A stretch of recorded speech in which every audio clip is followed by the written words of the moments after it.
Good morning student, welcome back in online classes. Today we discuss about the exercise of this chapter reproduction in plant. We discuss about the very short and long question answer with worksheet of this chapter also. तो चलिए objective type question देख लेते हैं. Tick the correct answer. Question number first, which of the following should occur first when plant reproduce through flower. यहाँ पे चार process दी गई हैं: dispersal, germination, pollination and fertilization. तो कौन सी प्रोसेस सबसे पहले होती है? आप लोगों ने फ्लावर का डायग्राम देखा होगा. तो सबसे पहले सेक्सुअल रिप्रोडक्शन में फ्लावर के अंदर होता क्या है कि पोलन ग्रेन एंथर से निकल के कहाँ पे स्टे करता है? स्टिग्मा पर.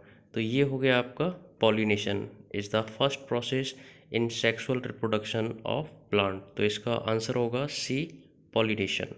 Second, an ovary of a flower contains. Ovary के अंदर क्या होता है? तो उसके अंदर होता है ovules. Now question number third, which part of a flower produce pollen grain. तो फ्लावर का कौन सा पार्ट पोलन ग्रेन प्रोड्यूस करता है? ओवरी, एंथर, स्टाइल और स्टेमेन. तो इसमें से एंथर आपका वो पार्ट है जिसके अंदर पोलन ग्रेन प्रोड्यूस होते हैं. Now question number fourth, the pollen grain of a flower A are transferred to the stigma of flower B of the different plant of the same species. This process is called self pollination, cross pollination, fertilization और germination. B flower देखिए, इस तरीके से समझ लीजिए, एक flower ये एक अलग प्लांट का है और जो दूसरा फ्लावर है वो अलग प्लांट का है. तो एक फ्लावर से पोलन ग्रेन अगर दूसरे फ्लावर के पोलन ग्रेन पर ट्रांसफ़र हो रहा है और दोनों ही फ्लावर अलग अलग प्लांट में है, तो इस टाइप का पॉलिनेशन क्या कहलाएगा? तो ये कहलाएगा आपका cross pollination. The pollen grain must reach the of the flower for pollination to occur. तो पोलन ग्रेन कहाँ पर पहुँचते हैं? स्टिग्मा पर. यही प्रोसेस क्या कहलाती है? Pollination. The transfer of the pollen grain from the anther to stigma are called the pollination. Now short question answer. Question number first, which part of a flower help plant to reproduce through flower. Plant के flower के अंदर ऐसे कौन से part हैं जिनके द्वारा reproduction होता है? तो प्लांट के रिप्रोडक्शन के लिए मेल और फीमेल रिप्रोडक्टिव पार्ट होने चाहिए. मेल रिप्रोडक्टिव पार्ट स्टेमेन कहलाता है और फीमेल रिप्रोडक्टिव पार्ट पिस्टिल या कार्पेल या गाइनोसियम कहलाता है. तो इसका आंसर देखिए, stamen male and pistil carpel female reproductive part of a flower are help plant to reproduce. Question number second, complete the flow chart to show the correct order of the four process involved in the reproduction of flowering plants. यानी कि चार आपको process लिखनी है plant reproduction की. तो वो चार जो सर्किल दिए गए हैं इनके अंदर फोर प्रोसेस लिखनी है सीक्वेंस. चलिए आंसर देख लेते हैं. फर्स्ट प्रोसेस है पॉलिनेशन, उसके बाद पेनिट्रेशन ऑफ ओव्यूल्स या पोलन ट्यूब फॉर्मेशन. जैसे ही स्टिग्मा पर आकर पोलन ग्रेन अटैच होता है वैसे ही पोलन ट्यूब का फॉर्मेशन होता है. उसके बाद फर्टिलाइजेशन यानी कि fusion of male and female gamete. Then after the germination of seed. चलिए क्वेश्चन नंबर थर्ड देख लेते हैं. What are the changes observed in a flower after the fertilization? तो इसका आंसर देख लेते हैं. After the fertilization, the ovary of the flower swell up or enlarge and becomes a fruit. यानी कि ओवरी swell up हो जाती है, फूल जाती है और फ्रूट में कन्वर्ट हो जाती है. यानी कि आप जो फ्रूट खाते हैं वो फीमेल रिप्रोडक्टिव पार्ट होता है फ्लावर का, यानी कि ovary. Next question, question number 4. Archie saw a half-eaten guava on the guava tree. In the garden, she found some dropping of buds under the tree. She noticed some guava seeds in the drop. What can she now from her observation? यानी कि Archie ने एक आधा खाया हुआ guava देखा एक guava tree के नीचे गार्डन में. तो उसने देखा कि वहाँ पे कुछ गुआवा के पार्ट्स यानी कि खाया हुआ फल गिरा हुआ है, उसके अंदर कुछ सीड्स भी हैं. तो इस ऑब्जर्वेशन से क्या देखा जा सकता है या क्या समझा जा सकता है आपको ये बताना है. चलिए हम इसका आंसर देख लेते हैं। Archie saw some seeds in dropping of birds under the guava tree, this so that the guava eaten by birds and these birds are helpful in the dispersal of seeds।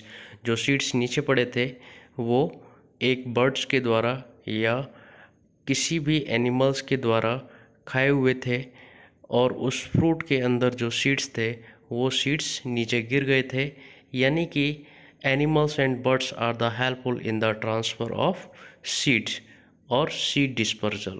चलिए next question देख लेते हैं। The picture given below show the different stage of growth of a seed, number them in a sequence.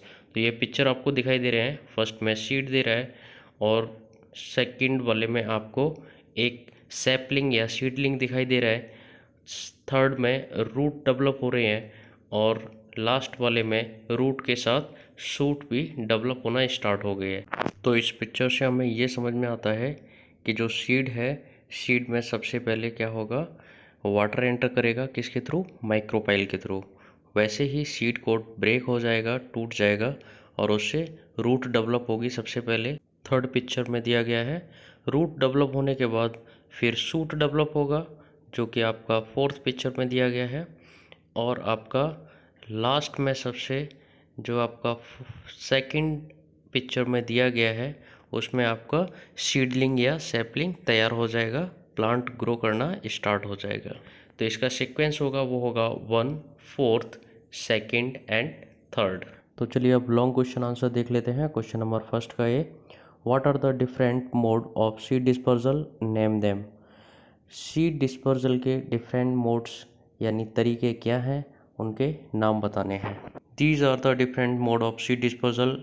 First, entomophily by insect, anemophily by wind और air, hydrophily by water, ornithophily by birds and zoophily by animals. चलिए first question का B part देखते हैं।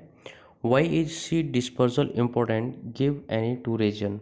Seed dispersal important क्यों है, बीजों का बिखरना क्यों महत्वपूर्ण है, कोई दो रीजन बताइए। चलिए देख लेते हैं। Importance of seed dispersal, ensure the continuity and survival of the plant species, and second, to avoid overcrowding of plants in one place, यानी कि इस अर्थ पर प्लांट की कंटिन्यूटी बनी रहे और ओवर क्राउडिंग ना होने पाए। एक जगह पे बहुत सारे प्लांट इकट्ठे हो जाएंगे तो वो ग्रो नहीं कर पाएंगे। Now question number second, draw a well level diagram of the structure of a seed and right the function of each part. ये एक सीड का स्ट्रक्चर दिया गया है। ये डाइकोट सीड का एक स्ट्रक्चर है। इसमें देखिए सबसे ऊपर लिखा है कॉटिलिडन और यंग प्लांट। यंग प्लांट ये एम्ब्रियो है, it develops into a new plant. Micropyle middle में दिया हुआ है। इसका क्या काम है, it is a hole through which water enters. Seed coat आप जानते हैं, सीड का जो कवर होता है उसको हम सीड कोट बोलते हैं। Endosperm, it is A cotyledon that store food to embryo. Next question, a boy took 3 pots and filled them with the soil. He put 2 seeds in each pot and covered with them different material. Pot A was covered with the opaque glass.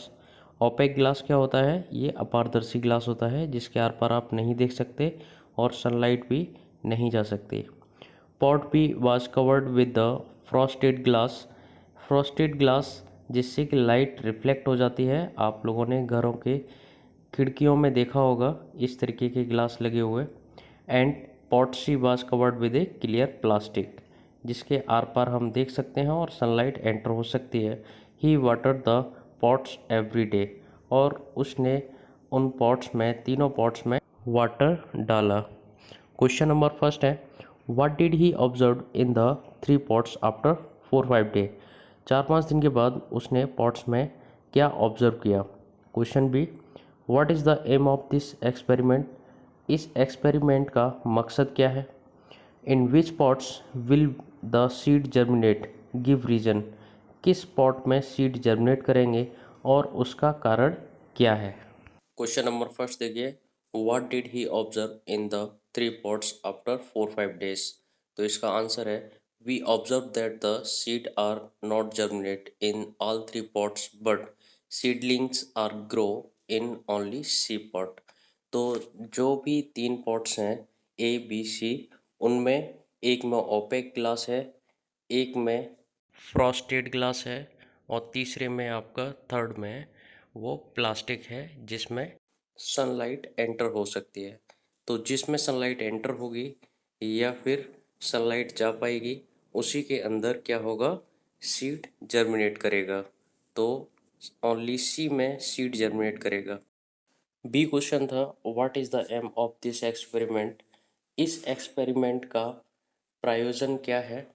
तो उसका answer है, sunlight are necessary for the seed germination but sunlight are essential for plant growth. Sunlight germination के लिए भी essential है, necessary है और plant growth के लिए भी। तो क्वेश्चन नंबर जो सी था, in which pots will the seed germinate, give reason. किस पॉट में सीड जर्मिनेट करेगा और क्यों। तो इसका आंसर है, in C pot seed will germinate because pot A glass light can't enter pass through it and pot B glass reflect light also। in C pot sunlight enter in it and it is very essential for new growing plant। यानी कि सी pot में light enter हो पाएगी और जो कि बहुत ज़रूरी होती है एक सैपलिंग के लिए या सीडलिंग के लिए या ग्रोइंग प्लांट के लिए। Without light any plant can't grow. Next fourth question, what is pollination, observe the given picture, name the type of pollination they show. यहाँ पे दो पिक्चर दी गई हैं। ए पिक्चर में एक फ्लावर का डायग्राम है और बी पिक्चर में पॉलिनेशन हो रहा है वन फ्लावर से अनदर फ्लावर पे। तो पॉलिनेशन क्या है, pollination is the transfer of pollen grain from the anther to stigma.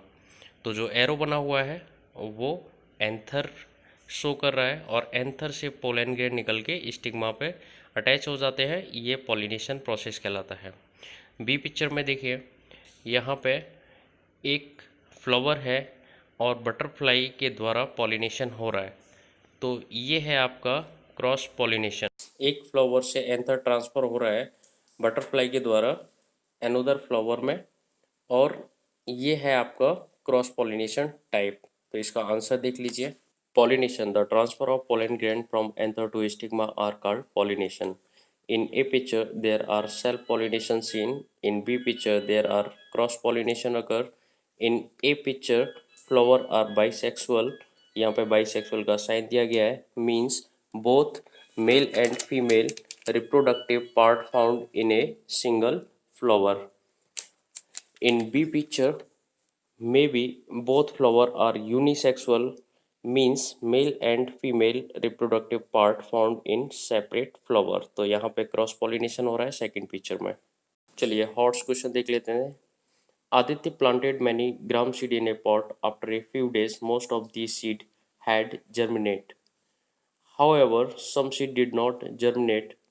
Even after 2 weeks, he concluded that there was insufficient light। Question number A है, was Aditya conclusion correct, give reason for the same. क्या उसका conclusion सही था कि light पूरी नहीं मिल पा रही है जिसकी वजह से सीड जर्मिनेट नहीं हो पा रहे हैं। दो रीजन बताना है इस क्वेश्चन की पुष्टि करने के लिए। बी क्वेश्चन है, what can be the reason that some of the seed did not germinate. तो फर्स्ट देख लेते हैं उसका कंक्लूजन सही था या नहीं, और उसके बाद बी क्वेश्चन देखेंगे। Yes, Adit's conclusion was correct because sunlight is essential for germination, including air, water and warmth। उसका कंक्लूजन सही था क्योंकि इनसफिशिएंट लाइट की वजह से कुछ सीड जर्मिनेट नहीं कर सकते हैं, और इसके अलावा और भी फैक्टर हैं जैसे कि एयर, वाटर और वार्मथ। बी जो क्वेश्चन था आपका, what can be the reason that some of the seed did not germinate. क्या रीजन रहा कुछ सीड जर्मिनेट नहीं किए। तो some seed did not germinate due to insufficient sunlight, air, water and warmth। Maybe some seed are not healthy। Maybe some seeds lies on the upper surface of the soil so they did not get enough moisture, water and warmth। ऐसा भी हो सकता है कि insufficient light मिली हो यानी कि उनको प्रॉपर तरीके से लाइट न मिलने के कारण वो जर्मिनेट नहीं कर पाए हों। ऐसा भी हो सकता है कि सीड अनहेल्दी हो। ऐसा भी हो सकता है कि सीड सॉइल के अंदर न रहकर वो सॉइल के अपर सरफेस पे पड़े हों, जिसकी वजह से सीड को मॉइस्चर, वाटर और वार्मथ नहीं मिल पाई हो, जिसकी वजह से सीड जर्मिनेट न किए हों। ऐसा भी हो सकता है। चलिए अब वर्कशीट देख लेते हैं। ये है आपकी वर्कशीट। क्वेश्चन नंबर फर्स्ट में complete the following mind map with suitable words, different ways to transfer pollen in cross pollination. ये पॉलिनेशन की एजेंट हैं, उनके कुछ एग्जांपल्स भी दिए हुए हैं। तो फर्स्ट नंबर पे flowering plant are pollinated, for example jasmine, onion, strawberry, mustard and so on. तो ये सारे जो प्लांट के फ्लावर हैं वो किससे पॉलिनेटेड होते हैं, कौन सा एजेंट है। सेकंड में देखिए, for example mango, banana and guava. तो इसका तो पता ही होगा, इसके लिए क्या होगा, एनिमल्स। एंड थर्ड में देखिए, plant they do have very light pollen, for example जिनके पोलन बहुत हल्के होते हैं वो किसके द्वारा पॉलिनेटेड होंगे, विंड के द्वारा। तो इसके एग्जांपल भी आपको बताने हैं। बाय वाटर, फॉर एग्जांपल मैंने आपको बताया था लोटस जो कि वाटर में फ्लोट करता है, उसका सीड वो भी किससे पॉलिनेटेड होगा, वाटर से। तो यहाँ पे दो एग्जांपल लिखने हैं, एक और लिखना है। सेकंड क्वेश्चन में देखिए, लेबल द पिक्चर। पिक्चर के कुछ पार्ट्स हैं, उनको आपको लिखना है। तो हमें पता है एक फ्लावर में मेल और फीमेल रिप्रोडक्टिव पार्ट होते हैं, पेटल होते हैं जो कि कलरफुल होते हैं, सेपल ग्रीन कलर के होते हैं। तो मिडिल में जो अपर पोर्शन दिख रहा है वो आपकी पिस्टिल की क्या है, स्टिग्मा। और लोअर जो पोर्शन है वो क्या है, ओवरी। ओवरी के अंदर ओव्यूल्स है। और जो मेल रिप्रोडक्टिव पार्ट है वो एंथर है। कलर्ड रेड कलर का जो पार्ट है वो पेटल है और ग्रीन कलर का जो पार्ट है वो सेपल है। Question number 3, observe the following flow chart and name the process A and B as well as the plant part X and Y. तो यानी कि आपको प्रोसेस बतानी है। Pollen from the anther transfer हो रहे हैं, stigma of the flower and pollen goes down to the ovary and fuse with the egg cell। तो जो पोलन ट्रांसफ़र हो रहे हैं वो क्या हो रहा है, पॉलिनेशन है। पॉलिनेशन के बाद जब फ्यूज़ हो जाएंगे तो फर्टिलाइजेशन हो जाएगा। फर्टिलाइजेशन के बाद the ovary become X, the ovule become Y. चलिए इसका आंसर देख लेते हैं। फर्स्ट क्वेश्चन है, different ways to transfer pollen in cross pollination. तो इसका आंसर है, फर्स्ट में आपका by insect flowering plant are pollinated, example दिए हुए हैं। सेकंड है बर्ड्स एंड एनिमल, जिसमें मैंगो, गुआवा के और बनाना के अंदर पोलन ट्रांसफ़र होते हैं। थर्ड है विंड, जिसके द्वारा लाइट पोलन ट्रांसफ़र होते हैं जैसे कि डेट पाल्म और मेजी। फोर्थ है आपका वाटर, जिसमें वेलिस्नेरिया, हाइड्रा और लोटस के पोलन ग्रेन ट्रांसफ़र होते हैं। सेकंड क्वेश्चन है, डायग्राम दिया हुआ है, वहाँ पे आपको मेंशन करना है stigma, anther, ovary, sepal, petal और ओव्यूल्स। थर्ड क्वेश्चन में देखिए, फर्स्ट जो ए प्रोसेस है जिसमें पोलन ग्रेन ट्रांसफ़र हो रहा है स्टिग्मा पे, तो ये पॉलिनेशन है। Fusion of male and female gamete are called the fertilization. Then ovary become fruit and ovule become seed. चलिए आपका सिलेबस यहीं फिनिश होता है। चैप्टर के साथ साथ पीटी फर्स्ट सिलेबस फिनिश हो चुका है। इसके बाद आपका एक ऑनलाइन टेस्ट होगा, उसके पहले हम एक डेमो कराएंगे। तब तक के लिए घर पे रहिए, सेफ रहिए, सुरक्षित रहिए।